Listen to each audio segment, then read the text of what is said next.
Doctor विकास दिव्य कीर्ति और दृष्टि IAS ने 4 दिन बाद अपनी चुप्पी फाइनली तोड़ दी है। 4 दिन पहले दिल्ली के एक कोचिंग सेंटर में बेसमेंट में लाइब्रेरी में 3 बच्चों की मौत हो गई पानी भरने के कारण, और जब से ये घटना हुई उसके बाद से एमसीडी ने भी अपनी कार्रवाई शुरू की। विकास दिव्य कीर्ति समेत 5 अन्य कोचिंग विकास दिव्य कीर्ति की दृष्टि आईएएस समेत 5 अन्य कोचिंग संस्थानों पर भी कार्रवाई हुई, और अब फाइनली दृष्टि आईएएस ने अपनी वेबसाइट पर एक प्रेस विज्ञप्ति छापकर इस पर अपनी सफाई दी है। अभिनव, क्या लिखा है उस प्रेस रिलीज में? देखिए, कल से हम जब ग्राउंड पे भी थी, कल पूरी रात हमारी टीम कवरेज में थी, मैं ही था इनफैक्ट ग्राउंड पे, तो जो छात्र थे उनका गुस्सा प्रशासन के खिलाफ था, उनका गुस्सा कोचिंग से खिलाफ था, उनके गुस्से का ही एक हिस्सा उनके अध्यापकों, उनके टीचरों के खिलाफ था, क्योंकि वो उनको लग रहा था कि ये हमारे समर्थन में बोल नहीं रहे हैं या बात नहीं कर रहे हैं। और प्लस दृष्टि आईएएस का बेसमेंट में कोचिंग चलने की बात आई तो उसको लेकर के और सवाल पुख्ता हो गए कि इसलिए शायद नहीं बोल रहे थे। तो कल रात में पहले देखेंगे तो ओआरएल में हो रहा था, जहाँ पे ओल्ड राजेंद्र नगर, वहाँ पे प्रोटेस्ट चल रहा था। उसके बाद रात के 11 साढ़े 11 बजे के करीब मुखर्जी नगर में जो दृष्टि कोचिंग आईएएस दृष्टि आईएएस है उसके सामने छात्र बैठ गए। हम पहुँचे, हमने बात की बहुत सारे छात्रों से।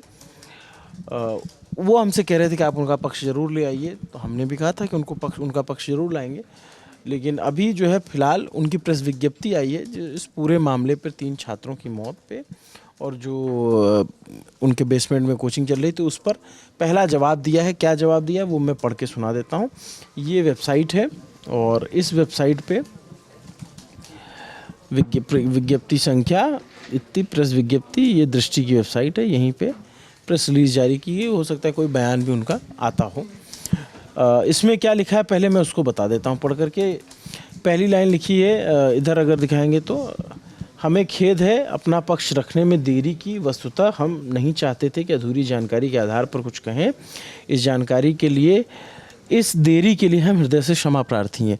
तो पहला सवाल छात्र इसी पे कर रहे थे कि आप बोल क्यों नहीं रहे, आप अभी तक क्यों नहीं बोला। तो इन्होंने यहाँ पे देरी, इनको लग गया ये बात कि हाँ हमसे देर हुई है। 4 दिन हो गए। 4 दिन। तो उसके बाद फिर शनिवार की दुर्भाग्यपूर्ण घटना जिसमें 3 विद्यार्थियों, श्रेया यादव, तान्या सोनी और नेविन नाम है उनका, क्या समय वह दर्दनाक मृत्यु हुई। हम गहरी संवेदना प्रकट करते हैं। हम तीनों बच्चों के प्रति विनम्र श्रद्धांजलि अर्पित करते हैं और ईश्वर से प्रार्थना करते हैं उनके परिवारों का पूर्ण क्षति झेलने का हौसला मिले। इन बच्चों के परिवारों से हमारा प्रत्यक्ष परिचय नहीं है, किंतु दुख की इस घड़ी में हम पूरी तरह उनके साथ हैं। यदि हम किसी भी तरह से उनके लिए कुछ कर सकेंगे तो कृतज्ञता महसूस करेंगे। ये लिखिए। फिर उसके बाद यहाँ पे भी उन्होंने घटना जो हुई उस पर लिखा और लिखा कि इस दुर्घटना को लेकर विद्यार्थियों में रोष दिख रहा है, वो पूरी तरह न्यायसंगत है। बहुत अच्छा होगा यदि इस रोष को सटीक दिशा मिले और सरकार कोचिंग संस्थानों के लिए निश्चित दिशा निर्देश लागू करे। इस संबंध में हम सरकार के साथ सक्रिय सहयोग करने को तत्पर हैं। यहाँ पे ये बात हुई। अभी तक ये पॉइंट नहीं आया कि आपकी बेसमेंट में जो कोचिंग चल रही थी जिसको लेकर के बहुत सारे छात्र या बहुत सारे लोग सवाल उठा रहे हैं। फिर वो अगले पॉइंट में आता है, कोचिंग संस्थानों से जुड़ी ये समस्या ऊपर से जितनी सरल दिखती उतनी है नहीं। इसके कई पक्ष हैं जिसके तार कानूनों की अस्पष्टता और अंतर्विरोधों से जुड़ते हैं। डीडीए, एमसीडी तथा दिल्ली फायर डिपार्टमेंट के नियमों में असंगति है। इस तरह Delhi master plan 2021, national building code, Delhi fire rules और यूनिफाइड बिल्डिंग बाई लॉज के प्रावधानों में काफ़ी अंतर्विरोध हैं। दिल्ली मास्टर प्लान 2021 को छोड़कर किसी भी दस्तावेज में कोचिंग संस्थानों के लिए स्पष्ट प्रावधान नहीं दिए गए और इसी प्रावधान के तहत बताया गया था कि बेसमेंट में कोचिंग नहीं चलेगी। आशा है मतलब ये इसी प्रावधान में कहा गया कि जो पार्किंग के लिए इस्तेमाल होगा बेसमेंट। और इसमें फायर नॉर्म्स पे भी सवाल उठाए गए थे जो नोटिस चिपकाया गया। रात में मैं गया था, देखा था उसको। अच्छा, फिर उसमें लिखा है कि आशा है कि केंद्रीय गृह मंत्रालय द्वारा नियुक्त समिति जब एक माह में अपनी रिपोर्ट प्रस्तुत करेगी तो उसमें ऊपर लिखे अधिकांश बिंदुओं का समाधान मिल जाएगा। हम पूरे विश्वास से कह सकते हैं कि टीम दृष्टि विद्यार्थियों की सुरक्षा को लेकर अत्यधिक सतर्क रहती है। वर्तमान में हमारी मैनेजमेंट में फायर एंड सेफ्टी ऑफिसर का विशेष पद है इस पर कार्यरत अधिकारी नेशनल फायर सर्विस नागपुर से पढ़े हैं और बड़े अस्पतालों और मॉल्स में 14 वर्षों तक यहीं कार्य कर चुके हैं। वे प्रत्येक भवन का नियमित रूप से सेफ्टी ऑडिट करते हैं। इसके प्रत्येक भवन के लिए मतलब ये जिम्मेदारी उन्होंने ये पक्ष रखा है कि 16 बिंदुओं को चेक करते हैं। इसके बाद लिखा है कि दिल्ली नगर निगम द्वारा पिछले कुछ दिनों में की गई व्यापक कार्रवाई स्वागत योग्य है। मैंने जो इनके खिलाफ भी कार्रवाई हुई है उसका भी स्वागत किया, लेकिन सवाल ये है कि वो चल क्यों रही थी, क्या नियमों में स्पष्टता थी या फिर नियमों को अनदेखा किया गया, सवाल यहाँ पे अभी भी बने हुए।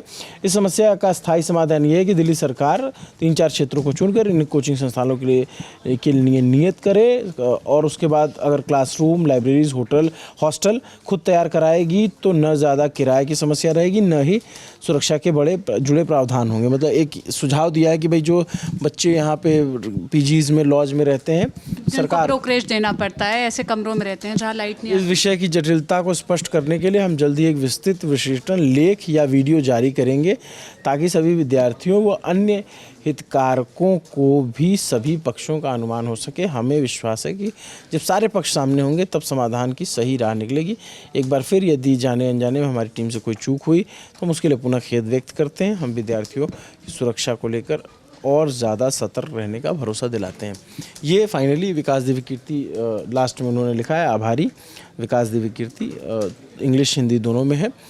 तो ये जो सवाल उठ रहे थे, अब इस प्रेस रिलीज़ के बाद क्या जो छात्र उनसे नाराज़ थे, जो उनसे सवाल पूछ रहे थे, क्या शायद उसमें कमी आएगी या वो शांत होंगे, ये देखने वाली बात होगी।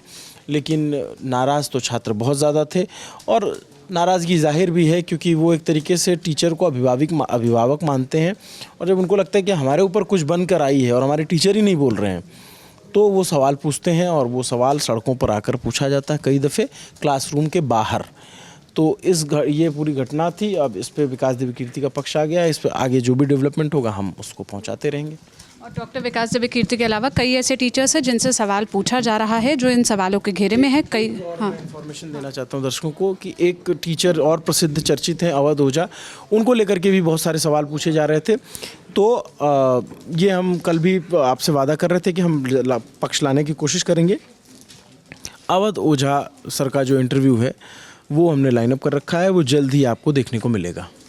इनके अलावा भी जो बाकी कोचिंग संस्थान हैं जो सवालों के घेरे में है, उनका भी अगर पक्ष सामने आता है तो हम आप तक पहुंचाते रहेंगे। बाकी आप इस मसले पर क्या कहना चाहते हैं अवध ओझा जी से, अगर आप कोई सवाल पूछना चाहते हैं तो आप कमेंट में बता सकते हैं।